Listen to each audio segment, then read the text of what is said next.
Well, thank you for being here. I want to begin right out the gate by saying that the individual risk for coronavirus in Idaho is still low. However, national and international situation is rapidly evolving, and we do expect confirmed cases in Idaho at some point. But Idaho is prepared. Dr. Christine Hahn will give an expanded update on what's happening in Idaho in a bit. Dr. Hahn is our state epidemiologist. She will also talk about what Idahoans can do to protect themselves and others and prevent the spread of the disease.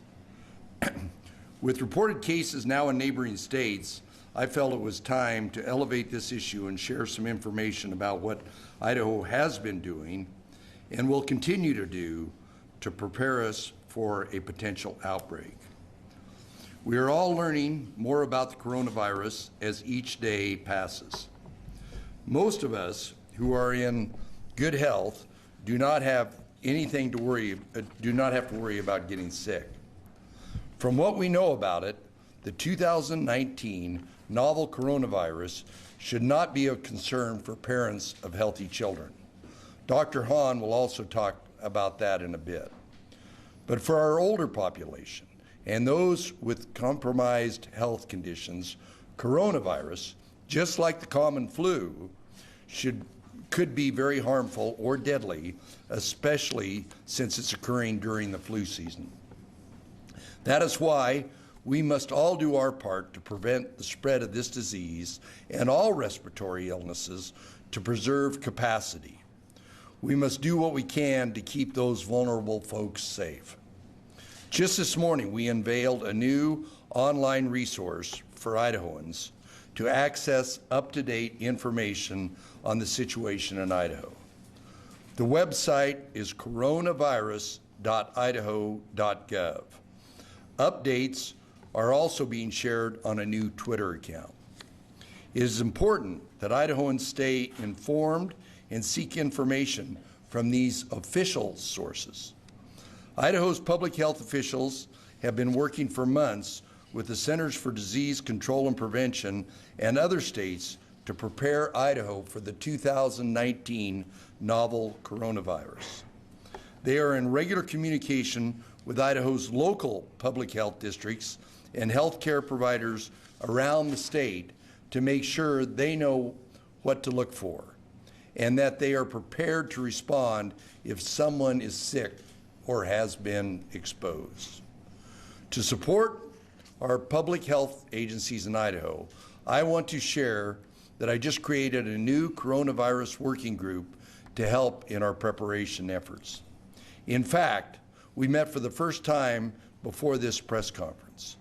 Members of the group include Director Dave Jepson, Idaho Department of Health and Welfare, our chairman; Brian Whitlock, President, the Idaho Hospital Association; Carol Morley, Director of the North Central Public Health District.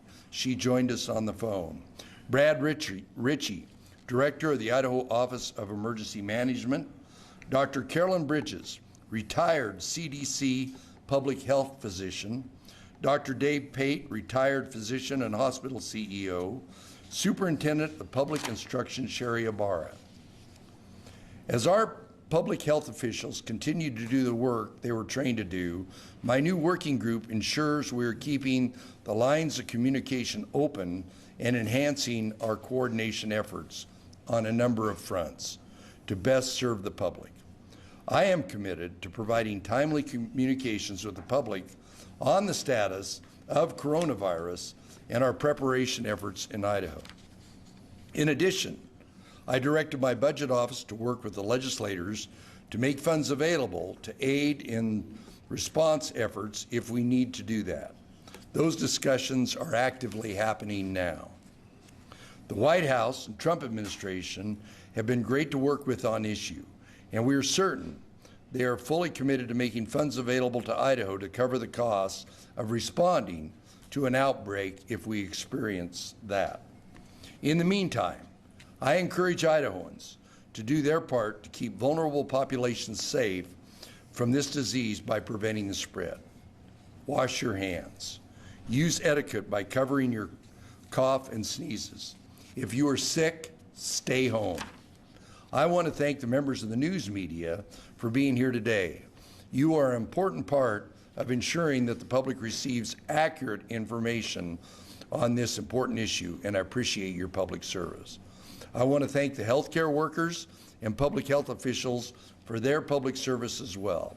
With that, let me hand it over to Director Jepson for some brief comments. Thank you, Governor.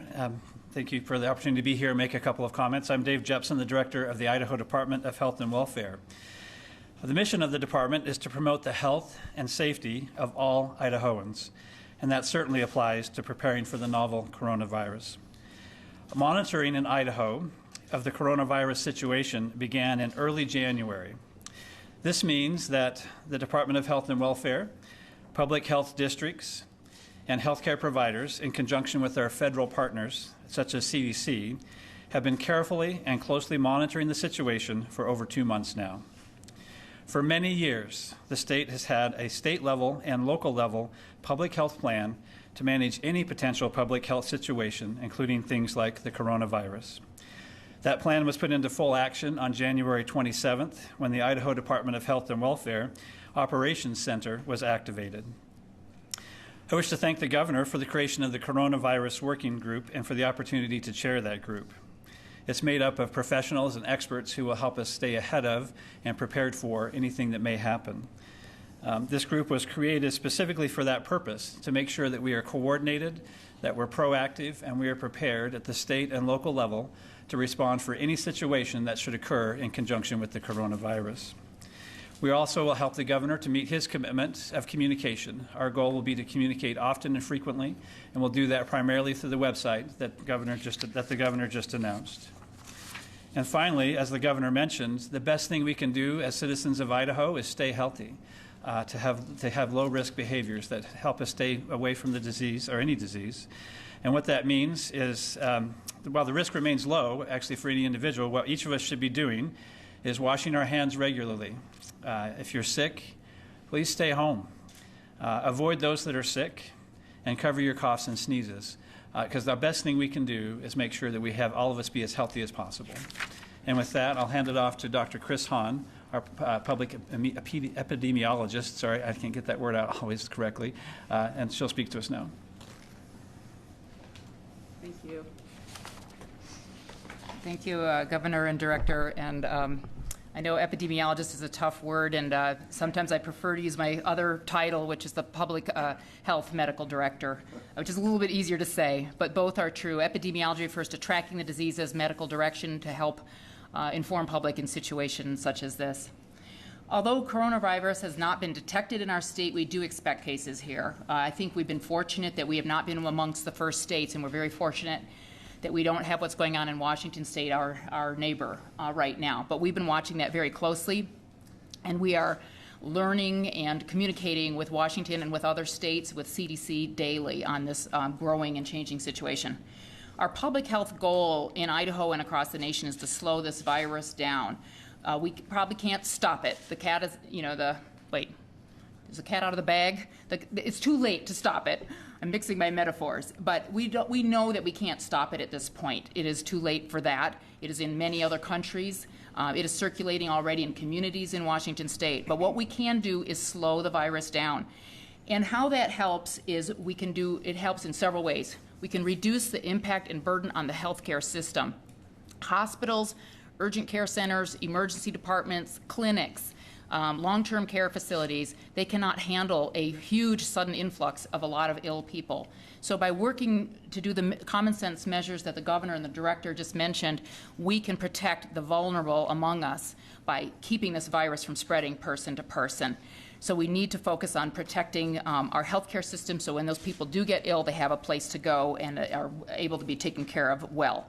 We can also try to slow down the virus, hoping that with the end of flu season, sometimes other viral respiratory diseases also decline. So if we are fortunate, we don't know this will happen, but it is possible that cases will naturally start to decline, and we'll have bought some time. It could return again next fall. We don't know yet. It's a new virus, but that's a goal of one reason we're trying to slow this down. Thirdly, This time is allowing us to educate communities, get employers to figure out work from home plans that could be put into place if needed, schools planning for children's safety and school closures if needed. That is all important work, and we have a little bit of time to plan that, and the slower this goes, the more time we'll have. Lastly, I'm sure that you're aware that for pandemic flu, we were able to come up with we, the public health system, vaccine, and that was in the 2009 pandemic. We know that it'll be up to a year or more before a vaccine is available. So the more we can slow this down, damp this down, the closer we will be to having a vaccine or treatment. There's no antiviral treatment yet in the United States, but we are hoping that that'll eventually, there are studies already underway of some antiviral treatments. We are hoping those will be available eventually. So if we can slow this down, we can help everybody, including the health system and our most vulnerable. I want to mention testing. We've certainly been getting a lot of questions about laboratory testing, and I know there's been a lot of changes even at the federal level in the last 24 hours on this. Our state public health laboratory was one of the first laboratories in the country to validate the CDC test, and we have been offering testing. They announced this testing on February 20th. We have been offering testing. We've been working with healthcare providers on a daily basis, and we have been testing in Idaho. This is not true of all states, so we feel very fortunate that we've been able to do that. We are also, although our testing capacity is limited, we are requiring a public health process for approval for testing because we just don't have that many test kits, and we want to save those for the highest risk for the most ill. But we have been assured that more tests are on the way, and we are also understood just yesterday that the FDA has authorized some other sectors. University of Washington, for example, apparently can do testing now. We are working hard to learn more about that and to see whether Idaho providers could avail themselves of that testing eventually for their patients. As the governor mentioned, the good news so far is it appears that children to be less vulnerable than adults. We don't know that that is going to stay that way. I want to always emphasize that this is a new virus. We are learning about it. We're all reading the data from China. We're all reading the data from other countries that are starting to publish about their cases in the medical literature. But everything so far is reassuring about our kids' safety. And I know as a parent myself, and I'm sure many of you out there are very encouraged to hear that. It doesn't mean, though, that kids can't get this virus and can get sick from it, but it appears they tolerate it better than us adults do. So there may be the need down the road for schools to change their practices and to potentially even close to prevent spread. So it's sort of something to be aware of, that children can be impacted, but at least don't seem to be as severely impacted as adults. Lastly, I just want to mention, as the governor and the director did, that our responsibility now as citizens is to protect our vulnerable population, and we can all help. The measures already mentioned that you've heard, I'm sure, 1,000 times in the last few weeks is to wash your hands. I know hand sanitizer is hard to find, but if you can, have hand sanitizer with you. There are recipes floating around out there for how to make your own hand sanitizer that I can't absolutely vouch for, but they seem very reasonable to me. I've been looking at that recipe myself. So keep your hands clean. Try to avoid touch. I touch my face a lot. I have allergies and I'm always rubbing my nose and stuff. So we all have to work on that. Trying not to touch your own face. And then if you do get ill, stay home. We know that for many people, they need to work, and they may feel that they need to go out and work in an office building or in a place where they might come in contact with other people. The more we can do as employers to make sure people have the opportunity to work from home or to work in areas where they're not around other people, we need to work with people so they don't feel compelled to come to work sick. Lastly, I just want to remind everyone this is a very fluid, fast-moving situation, and as we respond, we want to remind you, we'll try to keep everybody updated. I'm so grateful that this working group has been started, and I want to acknowledge Elke Shaw-Tulloch is in the room today as well. Our administrator has been working tirelessly to get this done, but we are working hard. We're at capacity.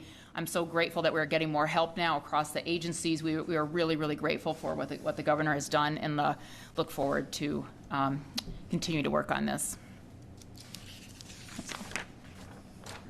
Questions? Scott. Governor, sir, with respect, wondering why you waited to address the coronavirus when people have died from it in Washington State. Well, it isn't, we're having the press conference, but it isn't that there haven't been things going on, that there haven't, as Dr. Hahn said, since January, both my staff and particularly Health and Welfare and Dr. Hahn have been working with CDC, I was on a call with the Vice President a few days ago. The issue is, given the growth of what's happened in Washington State, we needed to put together the group that was outside. Obviously, from a healthcare standpoint, we were doing the things we needed to do there, but if we thought the magnitude was going to get greater, that's why we put the committee together, and that's what predicated this. Yes? So we are, sounds like, relying on people contacting their primary care provider to be sort of screened to see if they need testing. What about people who don't have primary care providers or may not even know what physician or practitioner or PA to call? Yeah, certainly. I want to thank you for the question. I want to emphasize again that we think most Idahoans are relatively low risk right now, and people with very mild respiratory symptoms may not need to seek medical attention. In fact, we don't want a rush of people with mild respiratory symptoms thinking they need to rush in and get testing for this. The science right now seems to suggest that 80% of people that get this virus are going to have a mild illness and be just fine. For those that are sicker, though, and to your point, not everybody does have a primary care provider. That's improving rapidly in Idaho, we know that, but there are people still that might not know who to call. They certainly should reach out to, and we do recommend any with respiratory symptoms call ahead. So any facility, whether it's showing up in a hospital or showing up in an urgent care, showing up in a clinic, that they're ready for somebody with a respiratory illness, but they can call to like a local urgent care or a local clinic and ask if they can be seen and let them know they have respiratory symptoms. Again, we believe in most people in Idaho now with respiratory symptoms have other things, common flu, colds, et cetera, and we are not recommending that everybody seek testing for this virus right now. We don't have the capacity to do that much testing. Are you working on setting up a hotline at all? Yeah, yes. In fact, one thing that just got started or announced today on the website is that the Idaho 211 care line is one place that people can call to get local resources. In addition, I know at least one local public health district has activated their call line because they're getting so many calls. I believe more are doing the same. I just don't know how many of the health districts have done that yet, but I know that they are working also to increase their capacity. How is this different than the flu? I mean, the response is certainly much different than it is with the normal flu season. So why? How does this compare? Right. I think a couple things. I think anything new, we have to acknowledge uncertainty. The flu, it's a familiar foe to a certain extent, other than years where we are worried about a pandemic. This is new, and so we have to acknowledge we don't know yet how bad it is. The initial data from China, and this is what happens with a new disease, the initial data was very high mortality rates.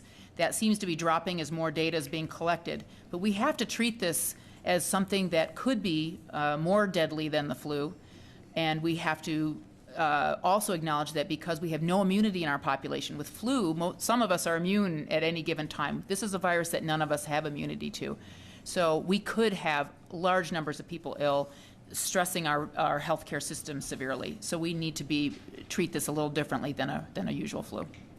And if that does happen and it does kind of stress the healthcare system, are we prepared for that? Well, I think that's one reason why the governor set up this working group today. We're very happy to have Dr. Pate, who many of you know well, has vast experience in this system. We do have the hospitals working together. We also have, of course, the Idaho Hospital Association on this committee to exactly talk about this. How will they increase their capacity to treat more patients? Since we don't know how bad it will be, we can't be over-reassuring, but certainly that's exactly what we're talking about now, is how will we handle a surge, potential surge. Doctor, what would be your advice to people to families who are going to be traveling during spring break? Yes, so for families who are going to be traveling, we sort of have a twofold message. One is right now we are not recommending people cancel travel other than to those highly impacted countries, of course, that are on the CDC website. However, we're not recommending canceling travel, but every family has to make their own decision based on their risk tolerance. You know, some people may not want to take a risk and may want to postpone travel. Others might say, you know, I understand that as long as I, you know, practice sanitation, and I'm going to an area that hasn't been reported to have a really heavy burden of disease, I should be just fine. It's really an individual decision. And if I may, on the reverse, what should Idahoans do or know about people who are coming to recreate perhaps in our state during spring break? Right. Well, certainly right now, I know many of those are from other states in the United States, and other than Washington State, very few states have higher risk than we are seeing here. Many other states have no cases as of today. So I don't think we need to be overly concerned, other than I would suggest that venues that are hosting a lot of travelers should have Kleenex, hand sanitizer, public messaging about you know, being healthy. Just like we are saying to Idaho citizens, we would want our visitors to practice the same precautions. Looking at the new website, it looks like 6 people have been tested, which doesn't seem like very many. What is the state's capacity specifically, and what do you expect it to be in the near future, and what would you like it to be? Yes, thank you. Yeah, we have not tested a large number of people yet, but that is ramping up very quickly.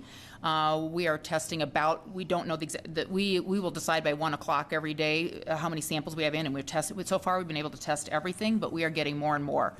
At a certain point, we won't be able to test. We can probably do about 15 per day right now.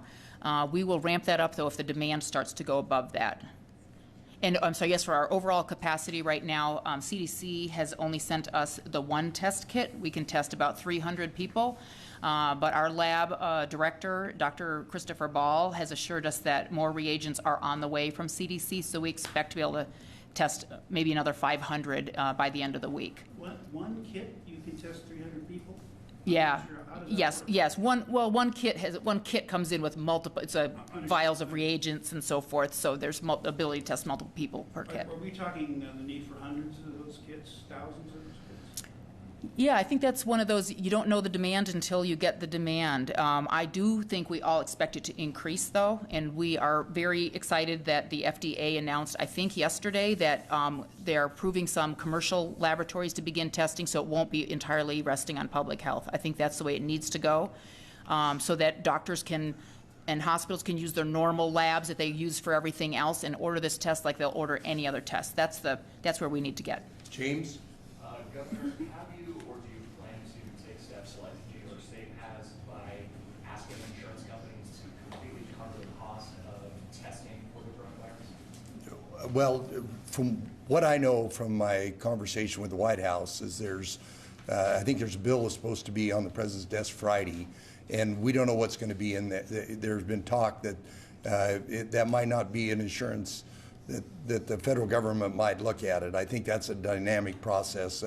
Given the low numbers we have now, that's on our list of things to do if X happens.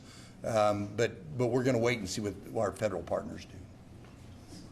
Governor, they say... Keith? Question for the governor. Minister Ibarra is on that panel. I guess schools can be a problem. Are you prepared to start closing schools if you think that's needed? Well, the superintendents and the districts have that authority right now. In fact, we had 2 schools that were closed early this week because of the students that came to the jazz festival in Moscow. So they have that authority right now. Just to clarify, have there been only 6 cases tested so far, or where does that number stand this morning? Yeah, so we already have results on 6 patients, but we have at least that many that will also be tested today with results coming out this evening. It is ramping up very quickly, and since we're accepting samples until midday, I can't speak to how many will be tested today, but I think you'll see those numbers start to go up quite a bit. And what are the criteria for how far a case or symptoms have to rise to a certain level to be tested? I just talked about that. Yeah, so We were, when our public health lab validated the CDC test, we were bound under the FDA's what's called emergency use authorization. That authorization said we can only test people that meet the CDC criteria. So we have been following the CDC criteria, which meant you had to have a pneumonia, you had to be very sick.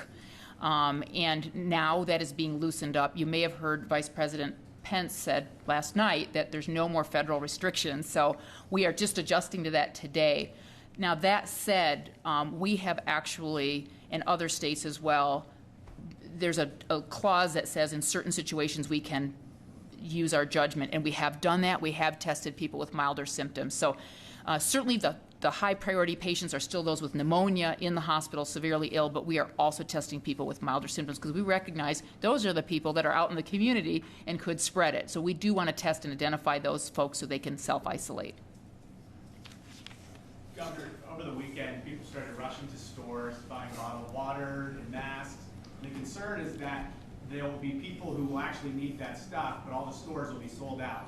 What can you say to the people of Idaho about rushing to the store and stocking up on supplies? Read Dr. Pate's op-ed this morning. Here's the conclusion that we had this morning. We need capacity not only for this, but for what normally happens this time of year. And by ramping up everybody's awareness, everybody's hygiene, just, you know, that people, as Dr. Hahn said, if they're going to go somewhere, let them know to where they can meet them out in front, to where we don't fill up, you know, have issues with our assisted living centers and our health clinics. By having that capacity, it's the right thing to do anyway, but it's even more important now with this issue right on our doorstep. So it's capacity. So if you buy all the hand sanitizer and you buy all the masks, you're actually doing yourself a disfavor because, you know, as if you read Dr. Pate's article this morning, that really doesn't do you much good if everybody else around you is sick. How'd I do? Very good, Governor. Scott? Governor, a couple of quick questions. If in the event that someone gets this and needs to be placed in quarantine, how will that be handled? And I noticed, at least I seem to observe in your working group, there was no mention of the National Guard. Well, actually, the Office of Emergency Management is part of this. So, and that's, and our big processes for, you know, earthquakes, fires, floods, that is going on simultaneously with all these preventative and active health issues. And the quarantine, have you thought that out? Yeah, so in Idaho, we do have authority to do issue orders of isolation and quarantine. The local public health districts have occasionally exercised those authorities, but rarely. For example, for patients with active TB who might be at risk of spreading the community, but they're not willing to stay home, then we have occasionally ordered that.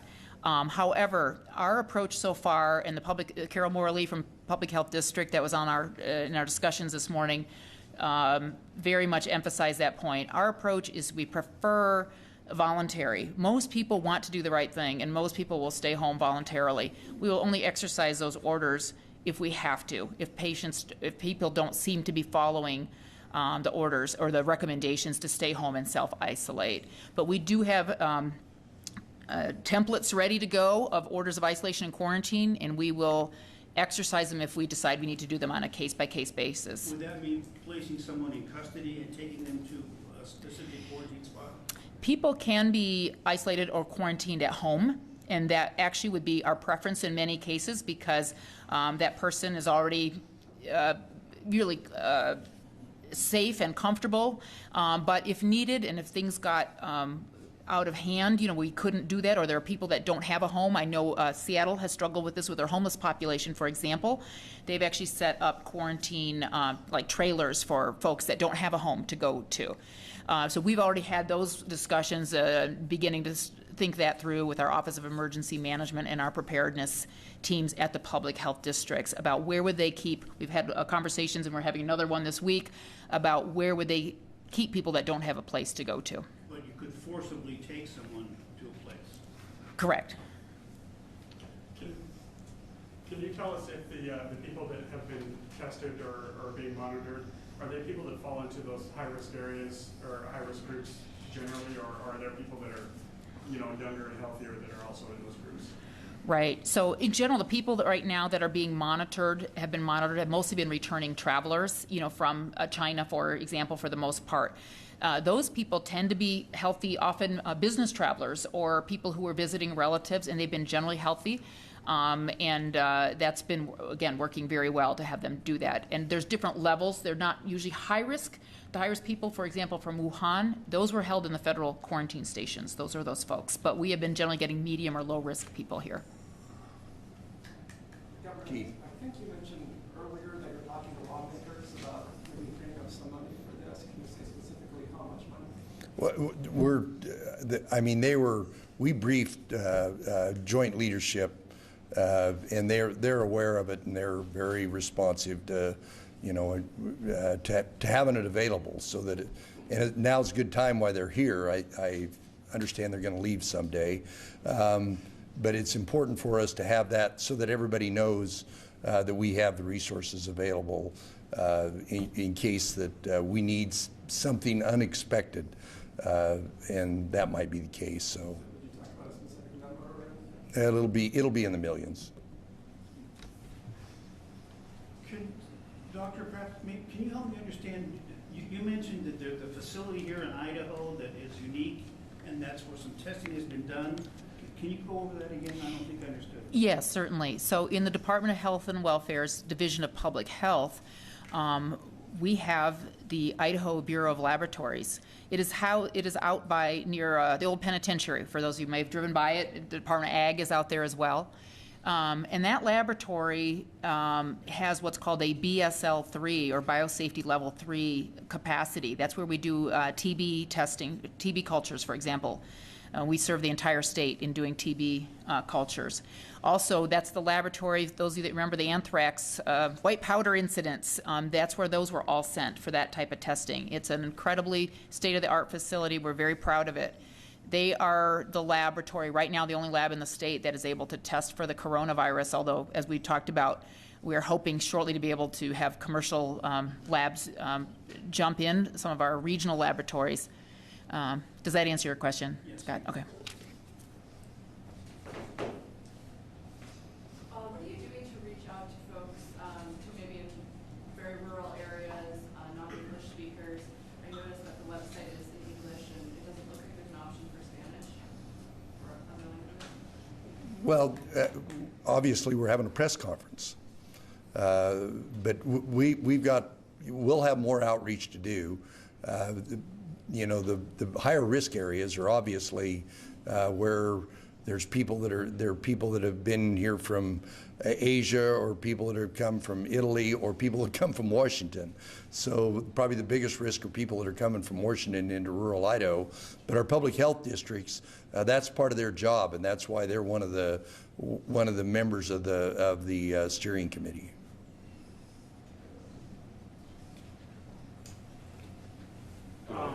Is there, do you have any information on, I guess, the speed of transmission, or Sure. the things that we're more familiar with? Right, and you had previously asked about comparing it to flu, which is a really great question, because I do think thinking about flu and how is this the same and how is it different is a good way to get a handle on this.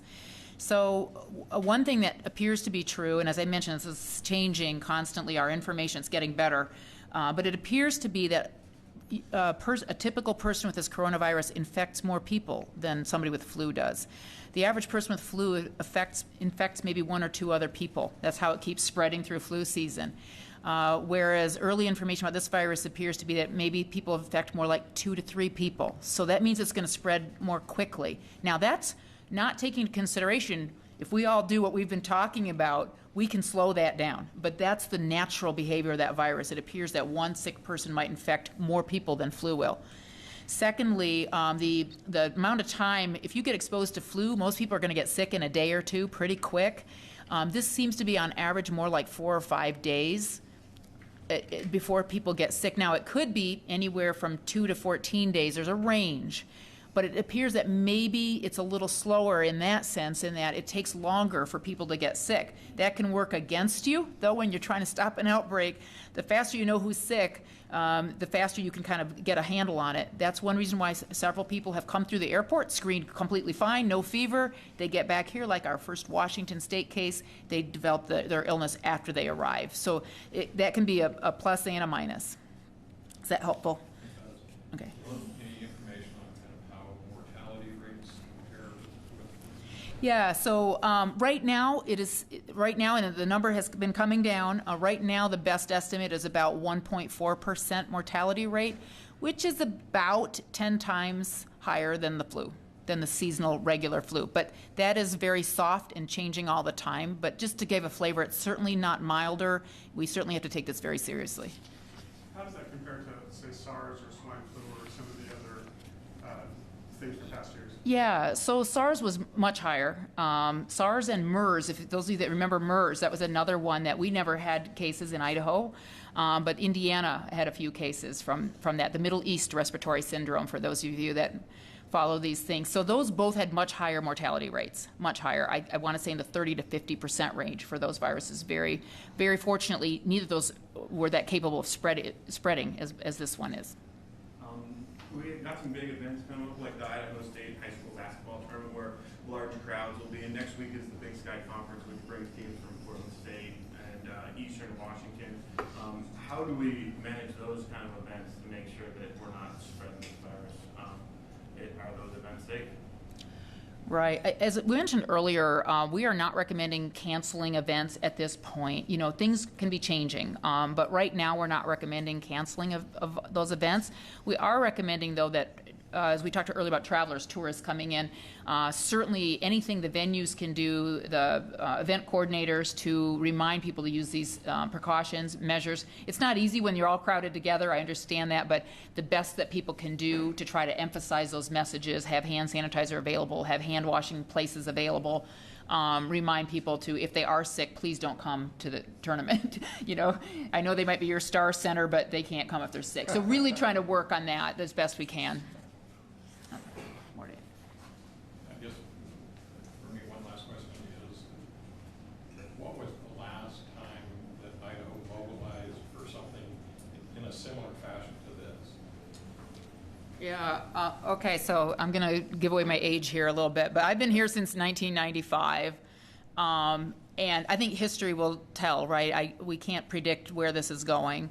I think potentially this is the biggest event since I've been here in 95, and I remember, you know, as we talked about, we prepared for SARS, we prepared for MERS, we had the pandemic, 2000 flu, we've had West Nile arrive, and you guys might remember that was 2006. That was rough. We had a lot of people in the hospital with West Nile, but this has the potential to be more impactful than any of those as regards to impact on our healthcare system, impact on our citizens.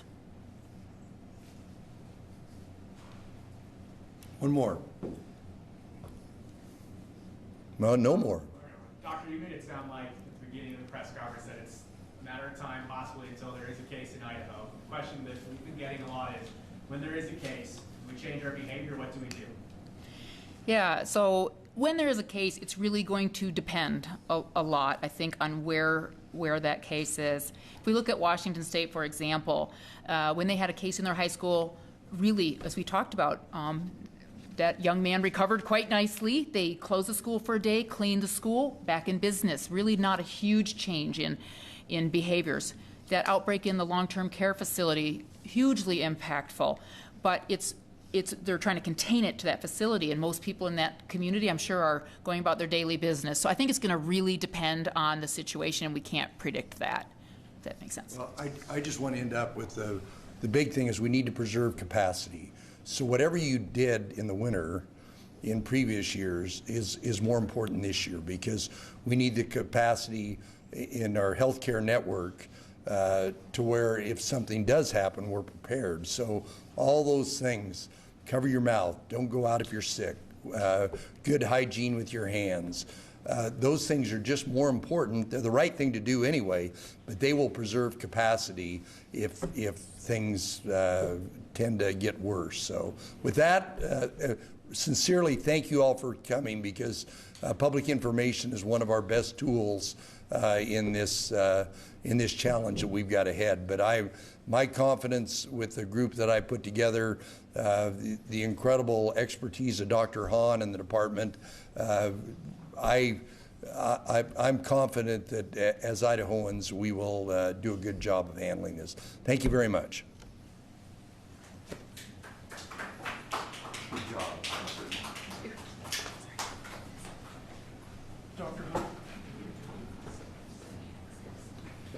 am I correct that you started testing February 20th?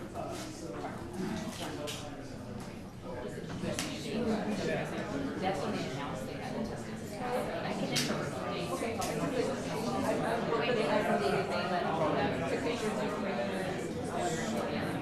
You started testing around that time?